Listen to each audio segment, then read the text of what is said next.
મર્યાદા પુરુષોત્તમ શ્રી રામ ભગવાન વિષ્ણુના અવતાર હતા.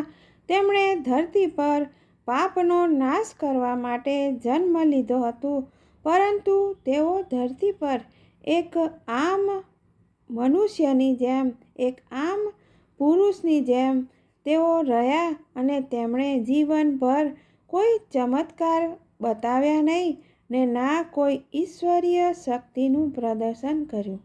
શ્રી રામ એક સામાન્ય માણસની જેમ વનવાસ ગયા, વાનર સેના બનાવી, લોકોને ભેગા કર્યા અને પછી રાવણનો વધ કર્યો.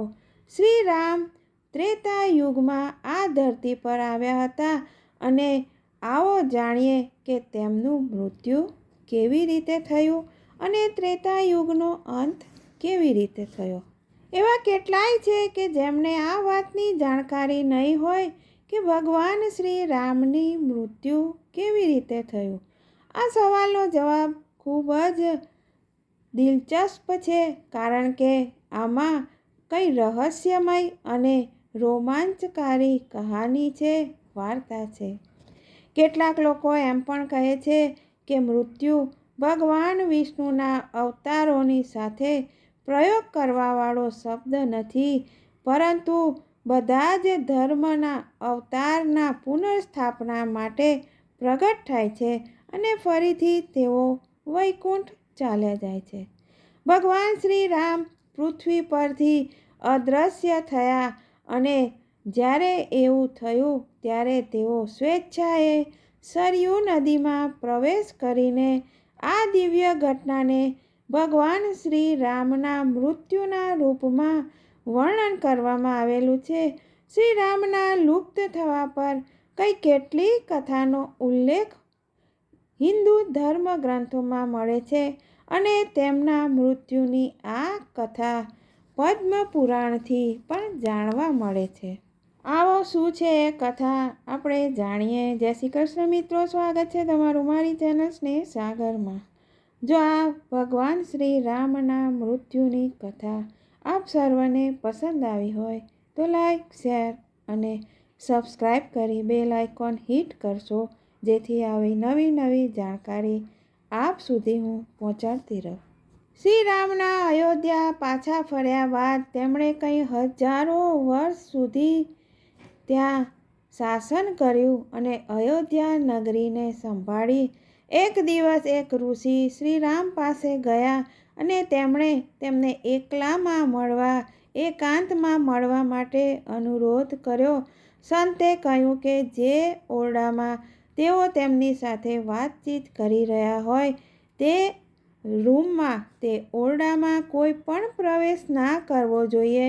શ્રી રામે લક્ષ્મણને એ કક્ષના દ્વાર પર તેમને પહેરો કરવા માટે નિર્દેશ કર્યો અને કહ્યું કે આ વાતચીત દરમિયાન અહીં કોઈ અંદર પ્રવેશે નહીં, તેનું તમારે ધ્યાન રાખવું અને જો કોઈ પ્રવેશ કરશે તો તેમને મૃત્યુદંડ આપવામાં આવશે. રામાયણના કેટલાય એવા સંસ્કરણો છે જેમાં કહેવામાં આવેલું છે કે સંત કોઈ બીજું નહીં પરંતુ સ્વયં કાલદેવ, તેઓ ઋષિના રૂપમાં શ્રી રામને યાદ કરાવવા માટે પ્રગટ થયા હતા કે પૃથ્વી પર આવવાનો તેમનો ઉદ્દેશ હવે પૂરો થઈ ગયો છે. હવે તેમને વૈકુંઠ પાછા ફરવાનો સમય આવી ગયો છે. જ્યારે લક્ષ્મણ ત્યાં બહાર પહેરો ભરી રહ્યા હતા ત્યારે ક્રોધિત ઋષિ દુર્વાસા ઋષિ તેમની પાસે આવ્યા અને પ્રવેશ કરવાની માંગ કરવા લાગ્યા. તેમણે કીધું કે મને અંદર જવા દો, પરંતુ તેમને રોકવામાં આવ્યા ત્યારે તેઓ વધારે ગુસ્સે થઈ ગયા અને તેમણે ધમકી આપી કે જો તેમને અંદર જવા દેવામાં નહીં આવે તો અયોધ્યા અને તેમના અયોધ્યા નગરીના નિવાસીઓને અને આખાય રઘુવંશ પર વિનાશનો એક ભયાનક શ્રાપ આપી દેશે. અને તેમનો આ શ્રાપવાળી ધમકી સાંભળીને લક્ષ્મણ અસમંજસમાં પડી જાય છે કે તેમને અંદર જવા દેવા કે ન જવા દેવા. લક્ષ્મણજી ખૂબ જ વિચાર કરે છે અને તે એ નિષ્કર્ષ પર ઉતરે છે કે તેમની મૃત્યુ વાસ્તવમાં અયોધ્યાની આખી આબાદીને, આખી અયોધ્યા નગરીના રહેવાસીઓને તે નષ્ટ કરતાં બચાવી શકશે. એટલે તેમણે દુર્વાસા ઋષિને સ્વીકૃતિ આપી અને પોતે સહર્ષ દંડ પ્રાપ્ત કર્યો. લક્ષ્મણને પોતાના કાર્યનો આ નિર્ણય રામની ઈચ્છા કે સામાન્ય ભલાઈ માટે આ એક કસોટી હતી. જલ્દી જ લક્ષ્મણને અહેસાસ થઈ ગયો કે આ પરિસ્થિતિ તેમણે પૃથ્વી પરથી પાછા જવા માટે કરવામાં આવી હતી અને આ સમયનો એક ખેલ હતો. હવે કાલના આ નાટકમાં તેઓ તરત જ સહમત થઈ ગયા અને તેઓ મૃત્યુદંડને પામ્યા. તે ઋષિ સાથે વાર્તાલાપમાં ભંગ પડવાને કારણે શ્રી રામ પણ દુવિધામાં પડી ગયા અને લક્ષ્મણજીને મૃત્યુદંડ આપવાનું નક્કી કર્યું. અને એવામાં જ લક્ષ્મણજીને રાજ્યમાંથી કાઢી મૂકવામાં આવ્યા. પરંતુ લક્ષ્મણજીએ પોતાના ભાઈના વચનને નિભાવવા માટે રાજ્યની બહાર ન જતા તેમણે સરયુના જળમાં સમાધિ લઈ લીધી.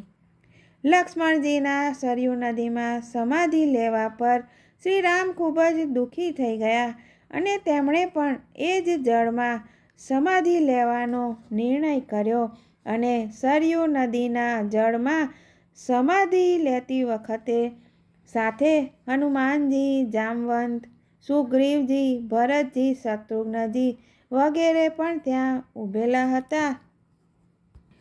શ્રી રામ સરયુ નદીની અંદર સમાઈ ગયા અને ત્યારબાદ નદીની અંદરથી ભગવાન વિષ્ણુ પ્રગટ થયા અને તેમણે પોતાના ભક્તોને દર્શન આપ્યા. અને આ પ્રકારે શ્રી રામે પોતાનું સ્થૂળ રૂપ ત્યાગ કરીને વાસ્તવિક સ્વરૂપ ભગવાન વિષ્ણુનું રૂપ ધારણ કર્યું અને વૈકુંઠ ધામની તરફ પ્રયાણ કર્યું અને પોતાના ભક્તોને આશીર્વાદ આપ્યા. જય શ્રી કૃષ્ણ મિત્રો. ફરી મળીશું આવા અવનવા નવા રહસ્યમય વિષયો સાથે.